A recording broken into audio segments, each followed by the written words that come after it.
नमस्कार, स्वागत है आपका। मैं हूं आपके साथ अमित गर्ग शुक्ला और आप देख रहे हैं अपनी ढप्पी अपना राज।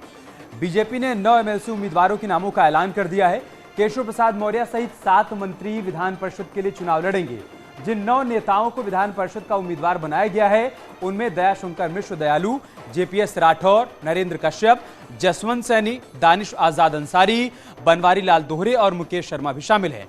वहीं एसपी के भी 4 उम्मीदवारों ने अपना पर्चा भर दिया है। जासमीर अंसारी, शाहनवाज खान, स्वामी प्रसाद मौर्य और मुकुल यादव ने अपना पर्चा भरा। इसमें आजम खां के दबदबे की बात भी सामने आ रही है। साफ तौर पर वो दिखाई दे रहा है उनके 2 करीबियों को टिकट मिला है। इसी पर करेंगे चर्चा, लेकिन सबसे पहले आप एक रिपोर्ट देखिए। केशव प्रसाद मौर्य समेत 9 सीट पर उम्मीदवार, एमएलसी चुनाव का रण, एसपी ने किया नामांकन। समाजवादी पार्टी में आज वो हैं, हमें खुशी है कि जनता की आवाज को, किसान, मजदूर, नौजवानों के सवालों को अपर हाउस में बड़ी जिम्मेदारी के साथ रखने का काम करेंगे। एसपी के 4 उम्मीदवारों ने आज भरा पर्चा। शुक्रिया मोहम्मद आजम खान साहब, माननीय अखिलेश जी, अब्दुल्ला आजम खान, अल्लाह ताला और मेरे वालिद मोहतरम, सभी का शुक्रिया। क्या सदन में किन की आवाज को बुलंद करना मकसद रहेगा? मेरी मजलूम दबे कुचले लोगों की, जो आज के वक्त में जिनको अपना हक नहीं मिल रहा, मैं उनकी आवाज उठाने। 20 जून को जरूरत पड़ने पर एमएलसी की वोटिंग।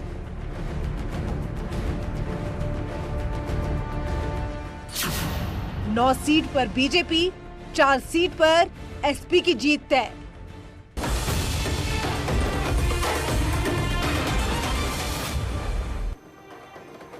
और इसी मसले पर चर्चा करने के लिए हमारे साथ खास मेहमान भी जुड़ रहे हैं। ओपी सिंह सर हमारे साथ जुड़ चुके हैं, प्रवक्ता हैं भारतीय जनता पार्टी के।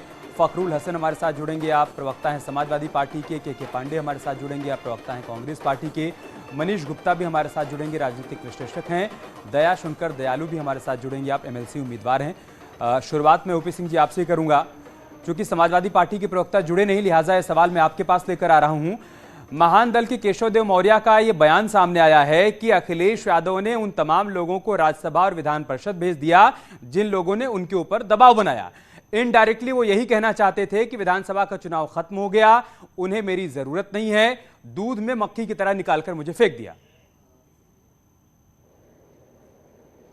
ऐसा है कि इस तरह के बयान समाजवादी पार्टी में जब से चुनाव हुआ 2022 का लगातार आ रहा। सबको उम्मीद थी, जो स्थिति अखिलेश यादव जी ने पार्टी के अंदर किया था, सबको उम्मीद थी कि किसी न किसी दिन शिवपाल यादव इनसे बगावत करेंगे और पार्टी छोड़ेंगे। महान दल के नेता केशव देव मौर्य भी देखिए जिस तरह से उन्होंने बयान दिया कि हमें विधानसभा के चुनाव में एक भी उम्मीदवार मेरा नहीं दिया, और वही जो है स्वामी प्रसाद मौर्य को महत्व दिया।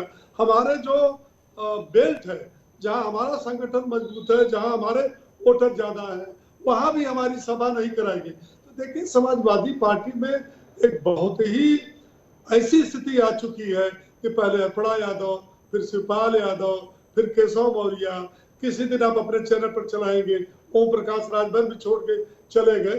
तो जहां पर परिवारवादी व्यवस्था हो, जहां दबाव की राजनीति हो, आप ही के चैनल पर भी चल रहा था, आजम खां का दबदबा चला, स्वामी प्रसाद का चला। देखिए भारतीय जनता पार्टी में तो बड़ा ही लोकतांत्रिक तरीके से, और जिन लोगों को उम्मीदवार बनाया गया है 90% पहले से ही उम्मीद थी कि यही लोग उम्मीदवार होंगे। क्यों? क्योंकि वो विभिन्न क्षेत्रों से आते हैं, योग्यता के आधार पर आते हैं और पार्टी के प्रति कर्मठ है, पार्टी के प्रति समर्पित। बीजेपी के उम्मीदवार दयाशंकर दयालु जी हमारे साथ जुड़ चुके हैं, उनसे रिएक्शन ले लेंगे। लेकिन उससे पहले आपने जो एक बात कही कि किसी दिन ये खबर सामने आएगी कि ओपी राजभर भी नाराज हैं, तो खबर भी सामने आ गई। उनके बेटे अरविंद राजभर ने नाराजगी की यहाँ पर अपनी जो बात है वो सामने रख दी है। क्या कुछ उनकी तरफ से कहा गया उस पर भी चर्चा करेंगे। लेकिन दयाशंकर दयालु जी, जिस बात का जिक्र यहाँ पर ओपी जी कर रहे हैं कि एक लोकतांत्रिक व्यवस्था है, हमारे यहाँ पहले ही तय था कि ये चेहरे होंगे जिनको हम अपना प्रत्याशी बनाएंगे, उसी लोकतांत्रिक व्यवस्था के तहत आपको उम्मीदवार बनाया गया है।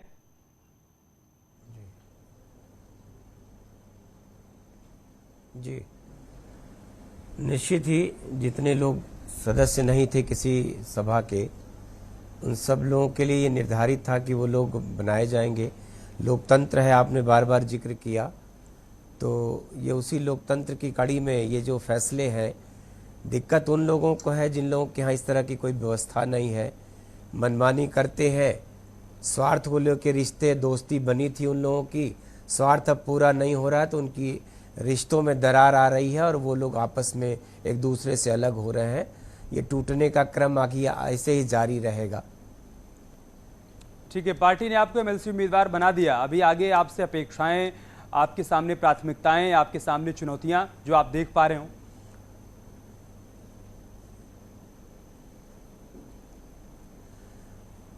देखिए, जो मंत्रालय की जिम्मेदारी मिली है वो एक ऐसी विधा है, हिंदुस्तान में सदियों से, हज़ारों सालों से हमारे देश की जो नेचुरल पद्धति थी आयुर्वेद से इलाज की, तो हमारा जो आयुष मंत्रालय है, तो आयुष मंत्रालय के चलते आयुर्वेद, होम्योपैथ और यूनानी इन तीनों विधाओं को समाज में फिर से स्थापित करना है। मोदी जी 2014 में सरकार बनी, केंद्र की 9 नवंबर 2014 को इस मंत्रालय का गठन हुआ भारत सरकार में। फिर 2017 में जब योगी जी की सरकार बनी उत्तर प्रदेश में, तो ये मंत्रालय बना, ये तीनों विभाग अलग हुए। आज उनके अस्पतालों की ओपीडी, आपने देखा कि कोरोना के काल में कैसे आयुष के काढ़े ने इस देश में इस रोग से पीड़ित लोगों को संजीवनी देने का काम किया। आज लोगों को हल्दी का दूध हो, चाहे हमारी जड़ी बूटियां हो, गिलोय हो, अश्वगंधा हो, एलोवेरा हो, इन चीज़ों के प्रति समाज में एक ऐसी जागृति आई है कि समाज अपने भारत की उन पुरानी आयुर्वेद की पद्धति को फिर से जीना चाहता है, उन्हीं के चलते अपना इलाज कराना चाहता है। तो बहुत बड़ी जिम्मेदारी है और ये हमारे माननीय नरेंद्र मोदी जी की और माननीय यशस्वी मुख्यमंत्री योगी जी की भी महत्वाकांक्षा है कि उत्तर प्रदेश में आयुर्वेद, होम्योपैथ और यूनानी जो हमारी प्राचीन पद्धतियां हैं, ये फिर से नए उत्कर्ष पर पहुंचे। उसके लिए आपको शुभकामनाएं। आप बने रहे हमारे साथ। मनीष गुप्ता जी भी हमारे साथ जुड़े हुए हैं। मनीष जी, जिस तरीके से गठबंधन में फूट की खबरें सामने आ रही हैं, क्या अब ये कहा जा सकता है कि अवसरवाद का गठबंधन था? 2022 के विधानसभा चुनाव से पहले महान दल, ओम प्रकाश राजभर, समाजवादी पार्टी, आरएलडी सब एक साथ आए, लेकिन अब जबकि चुनाव संपन्न हो गया उसके बाद सब अपने अपने निजी हित देख रहे हैं, अपने लिए फायदे देख रहे हैं, वो फायदा नहीं दिखाई दे रहा है, नहीं मिल रहा है तो अलग हो जा रहे हैं। देखिए, इसे अवसरवाद नहीं कह सकते क्योंकि अवसरवाद का मौका तो चला गया। अवसरवाद का लाभ जो अखिलेश यादव जी को लेना था वो ले चुके। हाँ, अब जो लोग उनके साथ थे उनमें से उन्होंने एक सज्जन को आगे बढ़ा दिया, जिनको उन्हें लगता था कि भाई बाबू ये कुशवाहा जी को उन्हें ले जाना चाहिए, वो ले गए। लेकिन दूसरी पार्टी अब नेगोशिएट कर रही है, दबाव बना रही है। समस्या यह है कि भारतीय जनता पार्टी के पास पूरा पूरा बहुमत है। ऐसे में इनके जाने से उनकी ना तो स्थिति बहुत अच्छी होती है, ना उसकी स्थिति कमजोर होती है। ऐसे में अखिलेश यादव जी अब राजनीति के चतुर खिलाड़ी होते जा रहे हैं। जिस तरीके से उन्होंने शिवपाल यादव को दूध में से मक्खी की तरह निकाल फेंका और जहां फेंका वहां से भी निकाल के और बड़े कूड़े में फेंका, है ना, उससे ये साफ मैसेज है कि वह अपनी पार्टी पे कोई भी नेगोशिएशन नहीं करेंगे। आजम खान को मनाने को तो जाएंगे क्योंकि वो उनकी पार्टी में है, लेकिन जो सहयोगी दल है उनकी किसी मांग को मान लें, ऐसा मुझे दिख नहीं रहा। ठीक है, फखरुल हसन भी हमारे साथ जुड़ चुके हैं समाजवादी पार्टी के, उन्हीं से रिएक्शन ले लेता हूं आपकी बातों पर। और साथ ही साथ ये सवाल भी फखरुल हसन जी, केशवदेव मौर्य की तरफ से कहा गया कि अखिलेश यादव को अब मेरी जरूरत नहीं है, और इसी बीच ये खबर सामने आ गई है कि अरविंद राजभर भी नाराज हैं, वो भी चाहते थे कि उनको एमएलसी का प्रत्याशी बनाया जाए, नहीं बनाया गया तो अनदेखी का आरोप लगाया है। देखिए, एमएलसी की 4 सीटें थी जिसपे राष्ट्रीय अध्यक्ष जी ने, पार्टी ने मीटिंग की थी। उसके बाद ये तय हुआ कि किनको किनको विधान परिषद में भेजना है। अब जो लोग नाराज हैं, हम समझते हैं उनसे बात की जाएगी। हम चाहते हैं कि जो लोग समाजवादी पार्टी गठबंधन के साथ विधानसभा चुनाव लड़े थे वो आगे भी हमारे साथ रहे। आने वाले समय में जब हमें अवसर मिलेगा तो हम समाजवादी पार्टी उनका एडजस्टमेंट भी करेगी। जहां उनको सम्मान दिया जा सकता है, जहां पर हम देखेंगे उस जगह पे सम्मान देंगे भी। लेकिन जहां तक 4 सीटें समाजवादी पार्टी के पास थी, जिसमें से समाजवादी पार्टी ने जो मीटिंग हमारी हुई उसमें जिनके नामों पे सहमति बनी, आज वो 4 लोगों ने अपना नॉमिनेशन फाइल किया। जिनकी नाराजगी है, मैं समझता हूँ चाहे वो केशव देव जी हो, या दूसरे अन्य लोग हों, हम समझते हो बेकार की नाराजगी है। समय है, आप समय जब गठबंधन होता है तो गठबंधन का धर्म भी निभाना पड़ता है। एमएलसी की सीट अगर नहीं भी मिली है, आपको बेकार की नाराजगी लग रही होगी, उनको थोड़ी ना लग रही है, उनके लिए तो स्वाभाविक नाराजगी है ना। और साथ ही साथ वो ये भी कह रहे हैं कि जो लोग दबाव बना पाए वो या तो राज्यसभा पहुंच गए या फिर विधान परिषद पहुंच गए, हम दबाव नहीं बना पाए तो हम किनारे लग गए। ये भी एक दबाव का तरीका है। समाजवादी पार्टी की किसी का दबाव देखिए नहीं चलता है। समाजवादी पार्टी ने जो निर्णय पार्टी में हुआ था 3 दिन पहले 4 दिन पहले मीटिंग में, हमने उस निर्णय करने के बाद उनको विधान परिषद भेजने का काम किया है। केशव देव मौर्य जी को अगर लगता है कि दबाव की राजनीति चलती है तो दबाव की राजनीति समाजवादी पार्टी में चलती नहीं है, इसका अंदाजा उनको आज हो भी गया होगा। ठीक है, के पांडे से भी एक रिएक्शन ले लेते हैं। के पांडे जी, कांग्रेस को लेकर क्या सवाल पूछा जाए? स्थिति तो ये हो गई कि विधानसभा में कम से कम आपके 2 विधायक हैं, विधान परिषद में फिलहाल अभी दीपक सिंह हैं, लेकिन आसार ये दिखाई दे रहे हैं कि आगे चलकर आपके पास एक भी सीट नहीं रहेगी विधान परिषद की। सही है, आपका कहना एकदम सही है। विधान परिषद में पहली बार ऐसा हो रहा है कि कांग्रेस का 6 जुलाई के बाद कोई सदस्य नहीं रहेगा। बात सही है।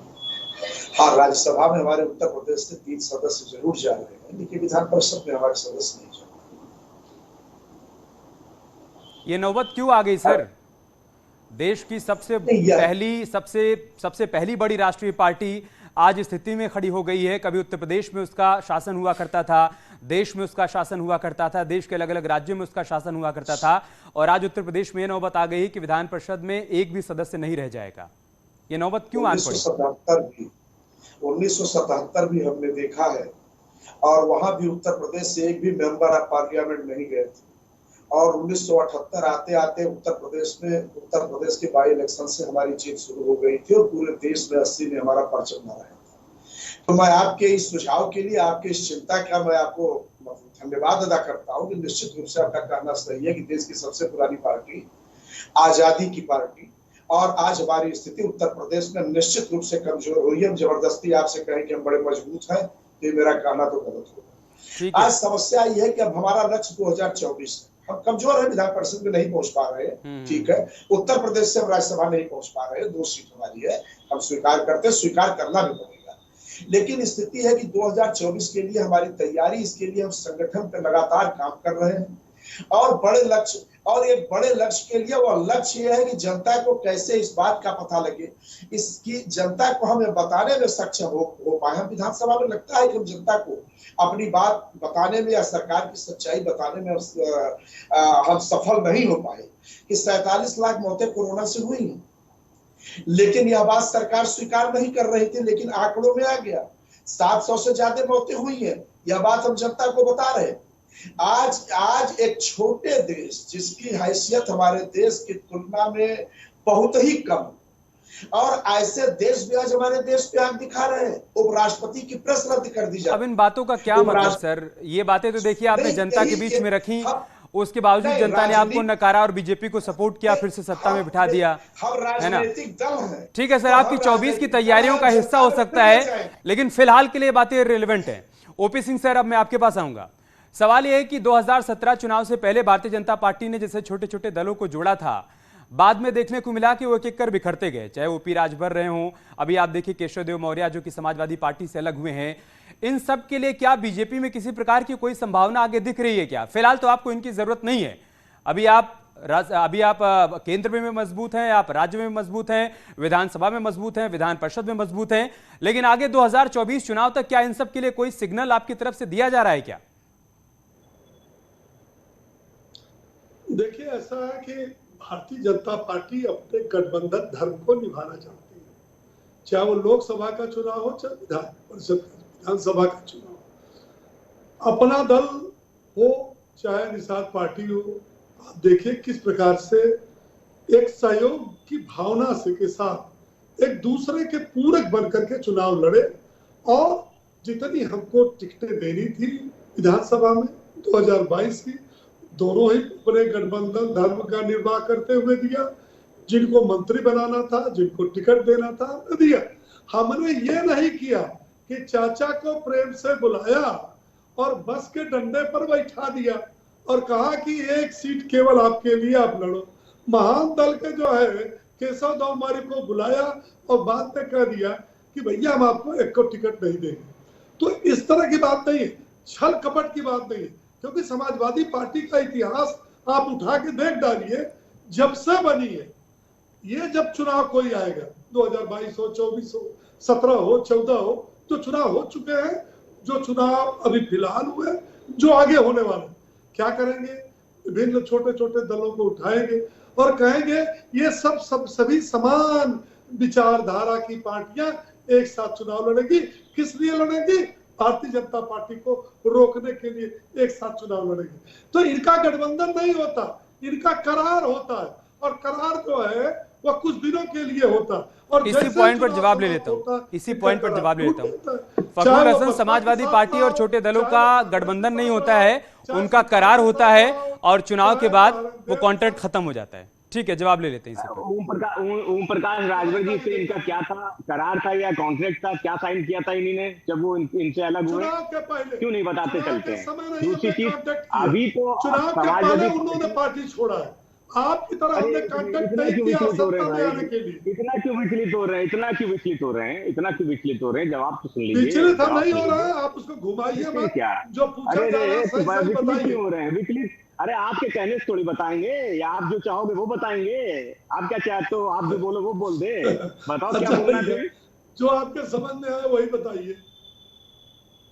देखिए इनका क्या था, कौन सा अग्रीमेंट था, इनको बताना चाहिए। और आज समाजवादी पार्टी के खिलाफ अगर कुछ लोग बोल रहे हैं, गठबंधन के साथी बोल रहे हैं, तो शाम तक इंतजार कीजिए। निषाद पार्टी इनके साथ है, हमें अभी उसका भी रिएक्शन का इंतजार है। अभी इनके साथ अपना दल है, हमें उसका भी इंतजार है। इंतजार कीजिए, हम तो इंतजार ही कर रहे हैं। अभी आपने किसको भेज दिया है अपने गठबंधन से? ये 9 जो भेजे हैं, इनमें कौन सा गठबंधन का आपका प्रत्याशी है, ये तो बताते चलिए। आप गठबंधन के साथियों को साथ लेके चलते हैं, बड़ी बड़ी बातें कर रहे हैं। आपने किसको भेजा है अपने गठबंधन से? ये जो 9 के 9 एमएलसी, ये तो सारे के सारे भारतीय जनता पार्टी के सदस्य हैं। आप बताइए कि आपने अपने गठबंधन के किस सहयोगी को इस एमएलसी की सीट दी है? निषाद पार्टी को दी है, अपना दल को दी है, किसको दी है? बताते जरूर चलिए। ओपी सिंह जी, आपने जो है शिवपाल यादव को और केशव देव मौर्य को क्या टिकट दिया था विधानसभा में? अरे आप बताओ, कितने टिकट दिए थे? पार्टी हम तो दिए, हम तो जितना हमारा उनके बीच में था, हमने उतने टिकटों को ईमानदारी से दिया और ईमानदारी से उनको जिताया भी। उन्होंने भी हमारे साथ ईमानदारी से काम किया। आप किसके साथ ईमानदारी से काम किए? भारतीय जनता पार्टी का ही तो है ना, गठबंधन की कौन है? कि मुझे तो गठबंधन का कौन साथी है, बताते तो चलिए। पूछा समाजवादी पार्टी को छोड़िए, आप अपनी बात कीजिए। ठीक है, हम क्या करें, छोड़िए, आप अपना बताओ ना। ठीक है, आखिरी के 1 मिनट है हमारे पास। मनीष गुप्ता जी, मैं आऊंगा आप दोनों के पास, आऊंगा मैं आप दोनों के पास आऊंगा। मनीष गुप्ता जी, पार्टी के भीतर, समाजवादी पार्टी के भीतर एक चर्चा ये भी चल रही है, खासतौर से उस खेमे में जो नाराज है, कि देखिए आजम खान से 2.5 घंटे की बातचीत हुई, उसके बाद उनके पसंदीदा उम्मीदवार को राज्यसभा का उम्मीदवार बना दिया, और इधर उनके 2 पसंदीदा लोगों को विधान परिषद के लिए नामांकन करवा दिया। हम सब में क्या दिक्कत थी, हम सब में क्या कमी रह गई, हमारे समर्पण में क्या कमी रह गई कि हमें किनारे लगा दिया गया? साथ ही साथ एक सवाल यह भी उठ रहा है, मेरा सवाल पूरा हो जाने दीजिए। साथ ही साथ एक सवाल यह भी उठ रहा है कि स्वामी प्रसाद मौर्य को किस बात की मलाई मिल गई? वो तो चुनाव हार गए थे बुरी तरीके से। देखिए, आजम खान के पास समर्थन है, आजम खान के पास मुस्लिम एक मुश्त वोट है। अगर आजम खान अखिलेश यादव के साथ नहीं है तो समाजवादी पार्टी को जितना मुस्लिम वोट मिला उसका 80% वोट नहीं मिलेगा। और मुसलमानों के उत्तर प्रदेश के सबसे बड़े नेताओं में से एक है आजम खान। तो अखिलेश यादव आजम खान को तो सिर झुका के प्रणाम करेंगे और उनकी हर शर्त मानेंगे, मानी भी। आजम खान ने उनको भिगो भिगो के सुनाया, लेकिन उन्होंने सुनी, इग्नोर की और राजनीतिक मजबूरियों को समझते उन्होंने उनकी हर बात मानी। स्वामी प्रसाद मौर्य को लेने का जो पर्पस था वो ये था कि कहीं ना कहीं पार्टी भाजपा को छोड़ के आने वाले लोगों में ये मैसेज देना कि हम आने वाले लोगों के साथ हैं, इसलिए और पिछड़ों को साथ रखने की कवायद में उन्होंने स्वामी प्रसाद मौर्य को टिकट दी।